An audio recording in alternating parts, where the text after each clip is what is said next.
Hello दोस्तों, स्वागत है आपके अपने YouTube channel target sales services में।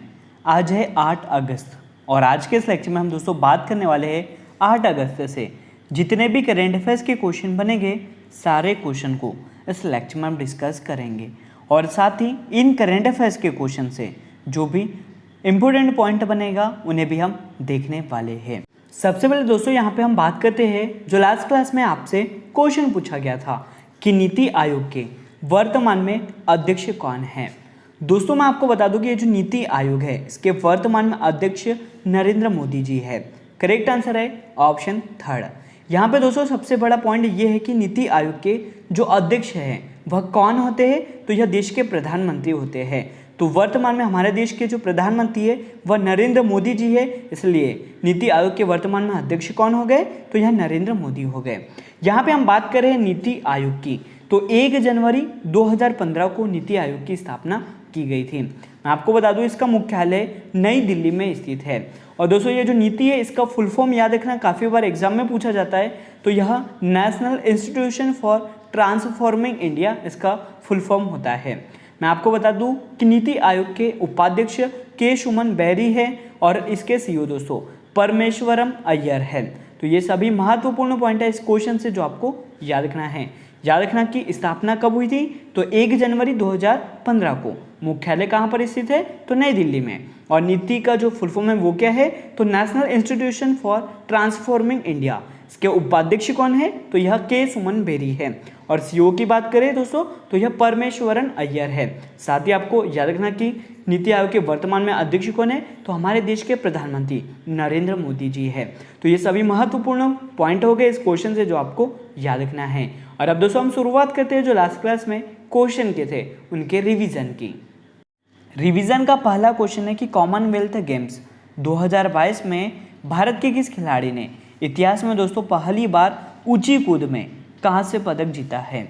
तो यह पदक जीता है दोस्तों तेजस्विनी शंकर ने। करेक्ट आंसर है यहाँ पे ऑप्शन 1। अगला क्वेश्चन है कि आईटीबीपी के महानिदेशक का अतिरिक्त प्रभार किसने संभाला है। दोस्तों मैं आपको बता दूं कि आईटीबीपी के जो नए महानिदेशक का अतिरिक्त प्रभार है वह संभाल लिया है सुजय लाल थाउसेन ने। करेक्ट आंसर है यहाँ पे ऑप्शन 4। अगला क्वेश्चन है कि हंगेरियन फार्मूला 1 ग्रैंड प्रिक्स 2022 का खिताब किसने जीता है।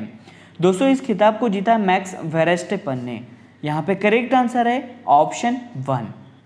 क्वेश्चन है कि भारत के 49वें मुख्य न्यायाधीश कौन बने हैं। दोस्तों मैं आपको बता दूं कि भारत के जो 49वें मुख्य न्यायाधीश है वह कौन बनने वाले हैं, तो यह उदय उमेश ललित बनने वाले हैं। करेक्ट आंसर है ऑप्शन 4। अगला क्वेश्चन है दोस्तों आपके लिए कि 44वें शतरंज ओलंपियाड 2022 में भारत की महिला टीम को किसने जीत दिलाई है। तो यह जीत दिलाई थी तान्या सचदेव ने। यहाँ पे दोस्तों करेक्ट आंसर है ऑप्शन 2। याद रखना कि 44वें शतरंज ओलंपियाड 2022 में भारत की महिला टीम को किसने जीत दिलाई है, तो यह तानिया सचदेव ने जीत दिलाई है। नेक्स्ट क्वेश्चन दोस्तों कि किस देश में दुनिया की पहली वर्टिकल सिटी द लाइन बनाई जा रही है। दोस्तों मैं आपको बता दूं कि सऊदी अरब में दुनिया की पहली वर्टिकल सिटी द लाइन बनाई जा रही है। यहाँ पे करेक्ट आंसर है ऑप्शन 2। और अब दोस्तों शुरुआत करते हैं आज के करेंट अफेयर्स की। और अभी तक आपने हमारे लेक्चर को लाइक नहीं किया है तो लाइक जरूर कर दें, शेयर भी करें। अगर आप इस चैनल पर नए हो इसे सब्सक्राइब भी जरूर कर लें। और साथ ही दोस्तों मैं आपको बता दूं यदि आप जनवरी 2022 से जुलाई 2022 तक पीडीएफ परचेज करना चाहते हो तो आप हमारे व्हाट्सएप नंबर 7566836900 पर संपर्क कर सकते हो। यहाँ पे दोस्तों आपको मैसेज करना है, इसके बाद दोस्तों आपको हमारी व्हाट्सएप टीम बताएगी कि आपको पीडीएफ कैसे परचेज करना है। तो यदि आपने अभी तक दोस्तों करंट अफेयर्स की पीडीएफ परचेज नहीं की है तो इसे ज़रूर परचेज कर ले। इसमें दोस्तों आपका रिवीजन का टाइम बच जाएगा, मतलब आपको बहुत ही कम समय में आप इन क्वेश्चन का रिवीजन कर सकते हो।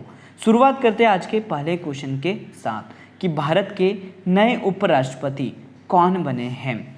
दोस्तों मैं आपको बता दूं कि भारत के जो नए उपराष्ट्रपति हैं वह जगदीप धनखड़ बन गए हैं। यहाँ पे करेक्ट आंसर है ऑप्शन 1। तो दोस्तों जगदीप धनखड़ देश के 14वें उपराष्ट्रपति होंगे। यह शपथ कब लेने वाले हैं दोस्तों? तो 11 अगस्त को। मैं आपको बता दूं कि संसद में दोनों सदनों को मिलाकर दोस्तों फिलहाल 780 सदस्य हैं। राज्यसभा में 8 सीटें खाली है, लेकिन 725 मतलब दोस्तों 92.94% सदस्य ने ही वोट किया है। एनडीए के कैंडिडेट जगदीप धनखड़ को 528 वोट मिले हैं, जबकि विपक्ष के उम्मीदवार मार्गरेट अल्वा को दोस्तों 182 वोट मिले हैं। मैं आपको बता दूं कि जगदीप धनखड़ 11 अगस्त को उपराष्ट्रपति पद की शपथ लेने वाले हैं। तो दोस्तों याद रखना कि भारत के नए उपराष्ट्रपति कौन बन गए हैं? तो यह जगदीप धनखड़ बन गए हैं। भारत के नए राष्ट्रपति कौन बने थे? तो याद रखना इनका नाम क्या है? द्रौपदी मुर्मू जी, जो कि 15वीं राष्ट्रपति है। ये आपको याद रखना है। और आपके लिए अगला क्वेश्चन दोस्तों कि छात्रों को मुफ्त शिक्षा प्रदान करने के लिए चिराग योजना की शुरुआत किस राज्य की सरकार ने शुरू की है? तो दोस्तों मैं आपको बता दूं कि हरियाणा राज्य की सरकार ने छात्रों को मुफ्त शिक्षा प्रदान करने के लिए चिराग योजना की शुरुआत की है। यहाँ पे करेक्ट आंसर है ऑप्शन 3। तो चिराग योजना के तहत मान्यता प्राप्त निजी स्कूलों में दोस्तों उन विद्यार्थियों को दाखिला दिया जाएगा जो आर्थिक रूप से कमजोर वर्ग से संबंधित है तथा उनके अभिभावकों की जो आय है वह 1,80,000 रुपये या इससे कम होनी चाहिए। यहाँ पे दोस्तों हम बात कर रहे हैं ये जो चिराग है इसका फुल फॉर्म क्या है? तो दोस्तों चिराग का फुल फॉर्म है chief minister equal education relief assistance and grant. यह इसका फुल फॉर्म है जो आपको याद रखना है। डायरेक्टली आपसे एग्जाम में दोस्तों चिराग का फुल फॉर्म पूछा जा सकता है। और याद रखना कि चिराग योजना का संबंध किस राज्य से है? तो यह हरियाणा राज्य से। यहाँ पे दोस्तों करेक्ट आंसर है ऑप्शन 3। यहाँ पे हम बात कर लेते हैं हरियाणा राज्य की, जिसके वर्तमान में मुख्यमंत्री मनोहर लाल जी खट्टर है। दोस्तों मैं आपको बता दूं कि हरियाणा के गवर्नर बंडारू दत्तात्रेय है और हरियाणा की जो राजधानी है वह चंडीगढ़ है। हरियाणा की लोकसभा सीट 10, राज्यसभा सीट 5 और विधानसभा सीट 90 है। तो दोस्तों याद रखना आपको कि हरियाणा के वर्तमान में मुख्यमंत्री मनोहर लाल जी खट्टर है और राज्यपाल बंडारू दत्तात्रेय है। करेक्ट आंसर हो गया यहाँ पे ऑप्शन 3। हरियाणा में दोस्तों छात्रों को मुफ्त शिक्षा प्रदान करने के लिए चिराग योजना की शुरुआत की है। और अब चलते हैं अगले क्वेश्चन की ओर। आपके लिए अगला क्वेश्चन दोस्तों कि गरिमा हजारिका का हाल ही में निधन हो गया है, इनका जो संबंध है वह निम्न में से किससे है? तो दोस्तों मैं आपको बता दूं कि जो गरिमा हजारिका है यह एक नृत्यांगना है। करेक्ट आंसर है ऑप्शन 3। तो उड़ीसी और सल्विया की महान नृत्यांगना गरिमा हजारिका का दोस्तों 83 साल की उम्र में निधन हो गया है। मैं यहाँ पे आपको दोस्तों बता दूं कि ये जो गरिमा हजारिका है यह 16 असमिया फिल्मों में नृत्य निर्देशक थीं। गरिमा हजारिका जी को 2006 में संगीत नाटक अकेडमी पुरस्कार से भी सम्मानित किया गया था। तो याद रखना दोस्तों यहाँ पे आपको कि गरिमा हजारिका जी का हाल ही में निधन हो गया है और इनका जो संबंध है वह एक नृत्यांगना से है। करेक्ट आंसर है ऑप्शन 3। और आपके लिए अगला क्वेश्चन दोस्तों कि भारत के नए केंद्रीय सतर्कता आयुक्त कौन बने हैं? मतलब सेंट्रल विजिलेंस कमिश्नर कौन बने हैं? तो यह सुरेश एन पटेल बन गए हैं। करेक्ट आंसर है ऑप्शन 3। तो सुरेश एन पटेल ने दोस्तों संजय कोठारी का स्थान लिया है।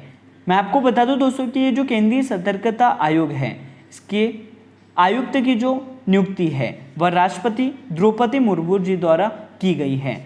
यहाँ पे हम बात कर लेते हैं केंद्रीय सतर्कता आयोग की, मतलब सेंट्रल विजिलेंस कमीशन की। दोस्तों केंद्रीय सतर्कता आयोग भारत सरकार के विभिन्न विभागों के अधिकारियों और कर्मचारियों से संबंधित भ्रष्टाचार नियंत्रण की एक सर्वोच्च संस्थान है, जिसकी स्थापना 11 फरवरी 1964 को की गई थी और इसका मुख्यालय नई दिल्ली में स्थित है। तो याद रखना दोस्तों आपको कि केंद्रीय सतर्कता आयोग की जो स्थापना है वह 11 फरवरी 1964 को की गई थी और इसका मुख्यालय नई दिल्ली में स्थित है। करेक्ट आंसर है यहाँ पे ऑप्शन 3 कि सुरेश एन पटेल को भारत के नए केंद्रीय सतर्कता आयुक्त बनाया गया है। राइट आंसर है ऑप्शन 3। और अब चलते हैं अगले क्वेश्चन की ओर।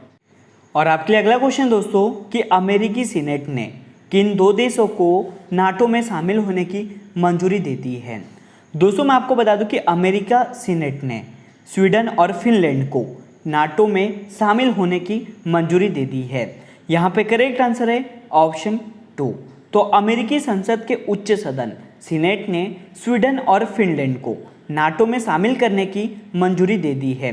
दोस्तों मैं आपको बता दूं कि डेमोक्रेटिक व रिपब्लिक दोनों के 95 सदस्यों ने वोट किया है और विपक्ष में जो एकमात्र वोट डाला है वह दोस्तों रिपब्लिकन सांसद ने डाला है। मैं आपको बता दूं दोस्तों कि विरोध में जो वोट डाला है वह रिपब्लिकन जोस हावले है। इन्होंने क्या तर्क दिया है कि हमें यूरोप की सुरक्षा पर फोकस कम करने की जरूरत है, जबकि चीन के खतरे पर ज़्यादा ध्यान देना चाहिए।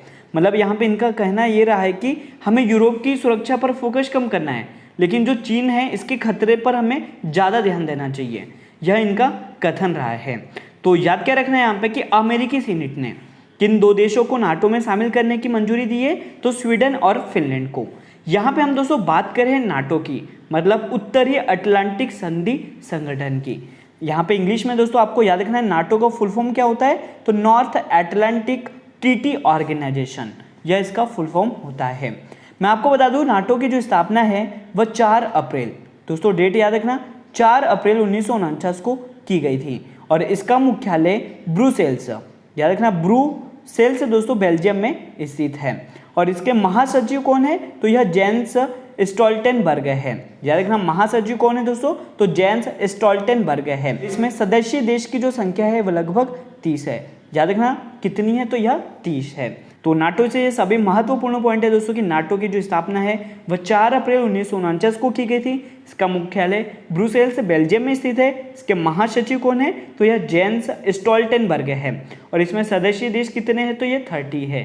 तो ये सभी महत्वपूर्ण पॉइंट हो गए इस क्वेश्चन से जो आपको याद रखना है। और अब चलते हैं अगले क्वेश्चन की ओर। और आपके लिए अगला क्वेश्चन दोस्तों कि कॉमनवेल्थ गेम्स 2022 में बॉक्सर निखत जरीन ने कौन सा मेडल जीत लिया है? दोस्तों मैं आपको बता दूं कि ये जो बॉक्सर निखत जरीन है इन्होंने कॉमनवेल्थ गेम्स 2022 में गोल्ड मेडल अपने नाम कर लिया है। करेक्ट आंसर है ऑप्शन 1। और आप देख सकते हो दोस्तों ये है निखत जरीन जिन्होंने गोल्ड मेडल जीता है। दोस्तों कॉमनवेल्थ गेम्स 2022 में स्टार बॉक्सर निखत जरीन ने 50 किलो वर्ग महिला कैटेगरी में स्वर्ण पदक हासिल किया है। इन्होंने दोस्तों फाइनल मुकाबले में उत्तरी आयरलैंड की खिलाड़ी कार्ली को 5-0 से हरा दिया है। मैं आपको बता दूं कि भारतीय टीम का यह दोस्तों बॉक्सिंग में तीसरा गोल्ड मेडल है। बॉक्सर निखत जरीन के साथ ही दोस्तों नीतू हंगास और अमित पंघाल ने भी गोल्ड मेडल जीता है। याद रखना यहाँ पे करेक्ट आंसर क्या हो गया दोस्तों? Option 1 gold medal. यहाँ पे हम दोस्तों बात कर रहे हैं निखत जरीन की, तो निखत जरीन ने ही कॉमनवेल्थ गेम्स के पहली दोस्तों निखत जरीन ने IBA women world boxing championship का खिताब भी जीता था, ये आपको पता होना चाहिए। यहाँ पे दोस्तों हम साथ ही बात कर लेते हैं कॉमनवेल्थ गेम्स 2022 की। तो इसका जो शुभंकर है वह पेरी द बुल है। इसका आदर्श वाक्य दोस्तों याद रखना यह क्या है? तो गेम्स फॉर एवरीवन है। इसका आयोजन है वह बर्मिंघम इंग्लैंड में किया जा रहा है और यह कौन सा संस्करण है दोस्तों? तो 22वां संस्करण आयोजित किया जा रहा है। यहाँ पे साथ ही हम बात करते हैं दोस्तों ये जो कॉमनवेल्थ गेम्स 2022 है इसमें टेबल टेनिस की बात कर लेते हैं। तो पहले स्थान पर है दोस्तों ऑस्ट्रेलिया और दूसरे स्थान पर इंग्लैंड, तीसरे स्थान पर कनाडा, चौथे स्थान पर न्यूजीलैंड और 5वें स्थान पर हमारा देश भारत है। यहाँ पे दोस्तों पहले स्थान और 5वें स्थान मतलब हमारे भारत की बात करेंगे तो पहले स्थान पर जो ऑस्ट्रेलिया है इन्होंने 62 गोल्ड मेडल, 52 सिल्वर मेडल और 52 ब्रॉन्ज मेडल जीत लिए हैं। मतलब इसी के साथ दोस्तों कुल 166 पदक जीते हैं ऑस्ट्रेलिया ने। वहीं पे मैं आपको बता दूं हमारे देश भारत ने दोस्तों 17 गोल्ड मेडल, 13 सिल्वर मेडल और 19 ब्रॉन्ज मेडल के साथ ही दोस्तों इंडिया ने 49 पदक जीत लिए हैं। तो इसी के साथ दोस्तों कॉमनवेल्थ गेम्स की टेबल टेनिस में अभी तक दोस्तों भारत का जो स्थान है वह कौन सा है? तो यह 5वां है। और पहले स्थान पर कौन सा देश है? तो यह ऑस्ट्रेलिया है। तो याद रखना दोस्तों यहाँ पे आपको कि कॉमनवेल्थ गेम्स 2022 में बॉक्सर निखत जरीन ने गोल्ड मेडल जीत लिया है। करेक्ट आंसर यहाँ पे ऑप्शन 1 हो गया दोस्तों। और अब दोस्तों हम बात करते हैं आज के क्वेश्चन ऑफ द डे की, जिसका जवाब आपको कमेंट बॉक्स में देना है। आपके लिए क्वेश्चन दोस्तों कि भारतीय अंतरिक्ष अनुसंधान संगठन का मुख्यालय कहाँ पर स्थित है? इसका सही जवाब आपको कमेंट बॉक्स में बताना है। साथ ही यहाँ पे दोस्तों आपको बताना है कि भारतीय अंतरिक्ष अनुसंधान संगठन मतलब इसरो की जो स्थापना है वह कब की गई थी और इसके वर्तमान में अध्यक्ष कौन है। तो आज का जो लेक्चर है वो यहीं पर एंड होता है। अगर आपको हमारा लेक्चर और आपको हमारी मेहनत दोस्तों अच्छी लगती हो तो इसे लाइक जरूर करें, शेयर भी करें। अगर आप इस चैनल पर नए हो तो इसे सब्सक्राइब भी जरूर कर ले। Thank you so much guys for watching this video. Bye bye, take care.